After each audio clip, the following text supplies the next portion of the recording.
ये फरमाइएगा कि एक बार फिर हम देख रहे हैं कि इकोनॉमी के अंदर कैश इन सर्कुलेशन बहुत बढ़ रहा है, रिकॉर्ड टूट रहे हैं, तमाम ये सूरत हाल नजर आ रही है। वो एफर्ट जो है वो तो कंप्लीटली नाकाम होती नजर आ रही है ना। हमें तो कहीं इकोनॉमी में नजर नहीं आ रहा कि अब हम मजबूर है, लोग मजबूर है कि वो कैश नहीं कर सकते, उन्हें डॉक्यूमेंट करना है अपने बड़े बड़े ट्रांजेक्शंस को। बिस्मिल्लाहिर्रहमानिर्रहीम। कामरान साहब बहुत शुक्रिया। बिल्कुल आपने सही फरमाया, कैश इन सर्कुलेशन जो है 11.9 ट्रिलियन अगर है या इससे ज़्यादा है, तो मैं अभी जस्ट थोड़ी देर पहले देख ही रहा था कि 30% 2 साल में बढ़ गया है ये कैश इन सर्कुलेशन। उसकी बुनियादी वजह जो हम समझते हैं कि इतने हायर टैक्स रेट्स हैं पाकिस्तान के कि उसमें आप डॉक्यूमेंटेड इकोनॉमी का हिस्सा चाहे तो भी नहीं बन सकते, क्योंकि आपने जो टैक्स रेट रखा हुआ है, सेल्स टैक्स जो है वो 18% है, और अगर अनरजिस्टर्ड को बेचें तो 4% और, तो 22% सेल्स टैक्स हो गया। और एक आम ताजिर या एक स्मॉल बिजनेस, उसका रेट है 49.5%, यानी अगर वो 1 करोड़ रुपए से ज्यादा कमा रहा है तो 45% टैक्स रेट हो गया, और 4.5% जो है वो एडिशनल सरचार्ज है जो कि 49.5% बनता है। सैलरी टैक्सेशन तकरीबन 35% हाईएस्ट रेट, और 3 पॉइंट समथिंग यानी 38.5% एवरेज ले लीजिए। तो इस सूरत में एक आम बिजनेस कैसे फ्लरिश कर सकता है अगर वो डॉक्यूमेंटेड चैनल में रहना चाहे, तो लामहला हम मजबूर होते हैं या लोग मजबूर होते हैं कि वो डॉक्यूमेंटेड सेक्टर से निकल जाएं। एक तो आप इसको इस तरह से भी देख सकते हैं कि पाकिस्तान की जो इनफॉर्मल सेक्टर है वो बहुत बड़ा है, यानी डॉक्यूमेंटेड सेक्टर से कोई बहुत ज्यादा दुगना या तिगना जो है। बात है ना कि एक तो आपने एक पहलू बयान किया जो आया है, सबसे प्रोमिनेंट है, वो ये कि टैक्सेशन इतना ज्यादा है, लोग टैक्स बचाएंगे, वो हर सूरत करेंगे, लेकिन हमने बाकायदा उसके रास्ते भी बनाए हैं ना कि आप अनडॉक्यूमेंटेड आप चलें, आप अनडॉक्यूमेंटेड अगर आप हैं तो आपके मजे हैं, आपको कोई प्रॉब्लम नहीं है, आसानी है, कोई इशू नहीं है। तो ये तमाम चीजें अगर उसमें देखें, मिसाल के तौर पे आजकल की बात है, ये पिछले 2-3 महीने से आप देखें, यहाँ पे कराची में डीएचए का फेज 8 है, यहाँ पे कहा जा रहा है ये बड़ी तेजी है, प्लॉट के प्राइसेस जो है वो 50% बढ़ गए, 40% बढ़ गए, 45% बढ़ गए। एक कॉमन चीज है, उसने कहा कि सबसे बड़ी वजह यह है कि बाहर से कुछ पैसा आ रहा है, कुछ यहाँ का पैसा है जो बाहर नहीं जा रहा है, मगर यह कि सबसे आसानी यह है कि यहाँ पर आपको 60-65% जो है वो ब्लैक जो है वो खप जाता है। वो आप उसमें डाल सकते हैं, क्योंकि हमने पूरी उसकी इजाजत दी है कि ऑफिशियल प्राइस इसकी प्लॉट की ये है, इस फेज 8 की, और इसके ऊपर का ये है जो आपके पास 60-65% अगर आपकी ब्लैक मनी है, आराम से ये प्लॉट लीजिए और इसमें डालते चले जाइए। तो ये तो हम तो इसकी राह हमवार कर रहे हैं।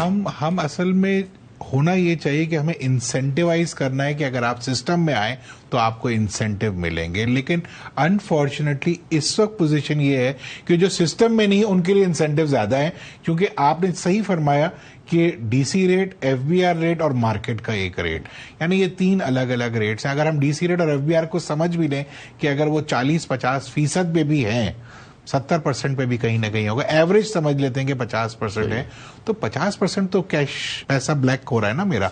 अगर मेरे पास, मैं सैलरीड पर्सन हूं और मेरे पास सिर्फ व्हाइट पैसा है, तो मैं जब कोई प्रॉपर्टी अगर खरीदने जाता हूं तो कैश निकाल के वो ये कहते हैं कि भाई मैं ऑफिशियल मुझे अपने व्हाइट ब्लैक करना है, मुझे व्हाइट ब्लैक करना पड़ता है। तो एक तो आप की स्कीम, और अगर आपके पास ब्लैक है तो आपके लिए कोई प्रॉब्लम नहीं, कोई मसला नहीं है। अब दूसरा मसला ये है कि हमारे पास बैंक अकाउंट्स पाकिस्तान में 6 करोड़ से ज्यादा हैं, 60 लाख लोग टैक्स देते हैं।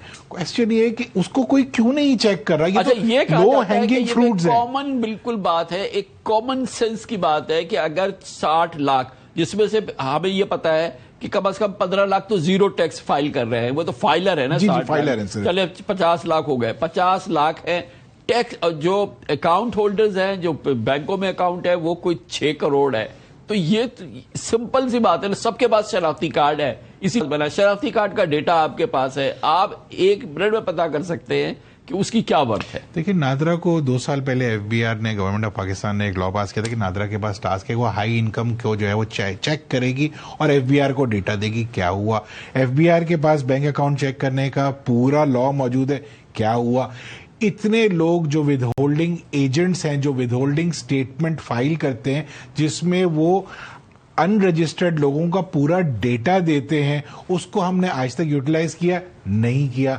इसी तरह से सेल्स टैक्स रिटर्न में जो अनरजिस्टर्ड लोग हैं उसका भी डेटा दिया जाता है, हमने उसे भी यूटिलाइज नहीं किया। तो ये लो हैंगिंग फ्रूट्स हैं कि अगर एफबीआर इसके ऊपर काम शुरू कर दे तो उसके टैक्स बेस को तो बड़ा बूस्ट मिल सकता है। लेकिन जब तक हम एक पॉलिसी को क्लियर नहीं रखेंगे या हम ये फैसला नहीं करेंगे कि हमें ये कैश इन सर्कुलेशन को कम करना है और हमें टैक्स बेस को बढ़ाना है, तो उस पे जब आप फैसला करेंगे तो आपको समझ में आएगा कि जी टैक्स रेट को कम करना पड़ेगा। अगर आपको मोर बिजनेसेस को या लोगों को डॉक्यूमेंटेशन में लेके आना है तो ये शायद चीजों को जो रास्ते खुले हुए हैं इन्हें बंद करें, टैक्स रेट्स को कम करें, सुपर टैक्स को खुदारा खत्म करें। 1 साल के लिए लाया गया था, प्राइम मिनिस्टर साहब ने अनाउंस किया था कि ये 1 साल के लिए हम ला रहे हैं।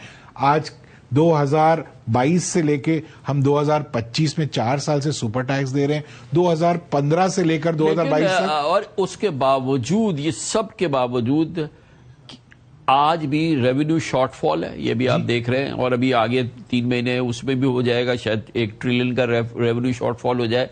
ये उस वक्त है कि जब के 2-2 साल के भी एडवांस ले लिए गए हैं, एडवांस ले लिए गए हैं और बाकी सारा विद होल्डिंग है, सारा कुछ वही वाली सिचुएशन है।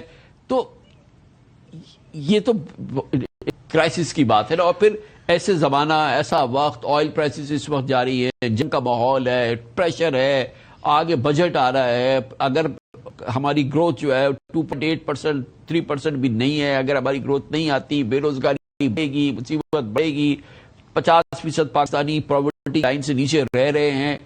ये तो बहुत ही दर्दनाक कैफियत है। कामरान साहब, मैं ये समझता हूँ कि ये जैसे वॉर दुनिया में जब भी कहीं भी होती है तो हाँ उसके असर आते हैं, लेकिन मैं ये समझता हूँ कि इसमें भी एक बहुत बड़ी पाकिस्तान के पास अपॉर्चुनिटी भी थी। हम अक्सर आप ही के प्रोग्राम में हमने डिस्कस किया कि यहाँ से दुबई की फ्लाइट 2 घंटे की है, वहां 9% टैक्स रेट है।